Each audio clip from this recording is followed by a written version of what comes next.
దేవుడు మన వేళ జవాబు ఇవ్వాలన్నా, దేవుడు మన వేళ కార్యం చేయాలన్నా, దేవుడు మన యందు కటాక్షం చూపాలన్నా, దేవుడు మనపై కనికరం చూపాలన్నా, దేవుడు మన యందు జాలిపడాలన్నా, దేవుడు మన యందు తన కృపను ఉంచాలన్నా మన క్రియలు కూడా అవసరం. మనం దేవుని నమ్ముకోక ముందు విధానం వేరు, ప్రభు దగ్గరకు వచ్చిన తర్వాత కొన్ని పరిస్థితులు బట్టి, కొన్ని విషయాలు బట్టి మనం చూస్తున్న విధానం. అందుకే దేవుని యొక్క సన్నిధిలో మనం ఉండే విషయం, ఏ మనిషినే సరే ఈ విషయాన్ని మనం గ్రహించవలసిన బాధ్యత ఉన్నది. అంశాలు ఏమనంటే గర్వపాఠం నీ నోట రానీకుము అన్నావు. అందుకని ఆయన క్రియలను పరీక్షించేవాడు. ఇకను అంత గర్వంగా మాట్లాడుకుడి, గర్వపు మాటలు మీ నోట రానీకుడి అంటే ఎదుట వారిని కించపరిచి మాట్లాడకుము, ఎదుట వారి మీద నింద మోపొద్దు, గర్వంగా వారి విషయంలో ప్రవర్తించకూడదు.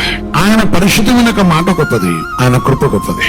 నాడు నేడు ఏకరీతికున్న దేవుడు, ఇకను గర్భపు మాటలు మాట్లాడుకుడి అనే మాట మనం వింటున్నాం. ప్రభువు నామను బట్టి, పరిశుద్ధం బట్టి క్రియలను పరీక్షించేవాడు, పరిశోధించేవాడు.